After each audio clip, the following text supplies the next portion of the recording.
उपसभापति महोदय जी, अभिनंदन आपका।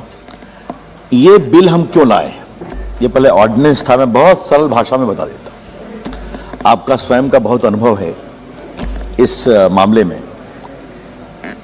भारत के आर्बिट्रेशन एक्ट में माननीय अधीर बाबू इस बात का प्रावधान है कि अगर कोई आर्बिट्रेशन अवार्ड हो गया तो सेक्शन 34 में उसको हम सेट असाइड के लिए एप्लीकेशन देते हैं।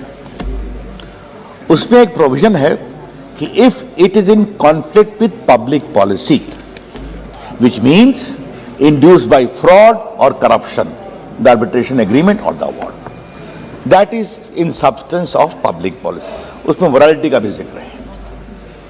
तो अगर अवार्ड को चैलेंज करना है तो ये ग्राउंड हमारे पास है, लेकिन सेक्शन 36 में स्टे का भी प्रावधान है। For stay you don't get automatic stay, you get a stay when you file an application for a stay. But there was no ground specifically speaking that even if the arbitration award is vitiated by fraud, by corruption, you could not get a stay because there was no specific provision for that. And Adhir Babu, you are a parliamentarian of long standing with your experience of governance also. Can we deny that many times arbitration awards, agreement are vitiated by fraud? People get a lot of benefits, then start challenging the award, start enforcing the award, and when you go a little deeper, then you find a lot of layers and layers of corruption. An Honorable Deputy Chairperson, without naming any party, we know of cases where the CBI is investigating how natural resources were awarded in complete violation of law without auction. Now they are filing one claim in America, one in England, and everything is vitiated by fraud and by patent illegality and also inducement by corruption.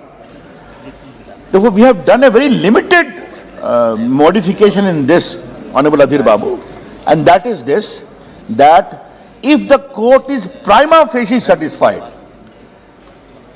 that the agreement and the award is vitiated by fraud and corruption, it will stay. That's all. And this will be stayed till the decision under section 34 is taken to set aside the award. That's all. So that taxpayers' money is not bartered away by these fly-by-night operators who procure award based upon collusive agreements, get benefits from government resources, bring some money, and thereafter start making all the claims, tall claims. That is all very limited thing we are doing. We have come with ordinance, and I think it is a pure public policy. I know some of the honorable members have been experienced in the judicial affairs. We are very clear that this will be only limited for a stay till a decision is taken upon the setting of the award under section 34. If award is set aside, goes. If it is not set aside, the interim order goes also. That is one thing. The second amendment is, Honorable Deputy Chairperson, that we had changed the award arbitration ecosystem in the light of Sri Krishna Commission report. We had got a schedule of the qualification of arbitrators to be appointed by the institutions.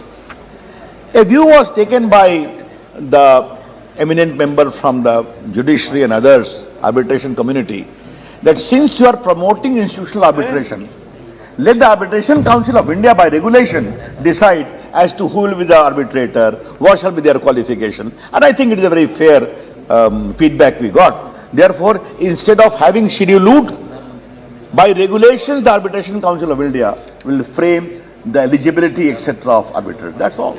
So these are very two simple amendments which we are bringing. We had to bring it because of ordinance, because of the compelling reason. I see the kind approval and support of the House to approve this amendment. That's all.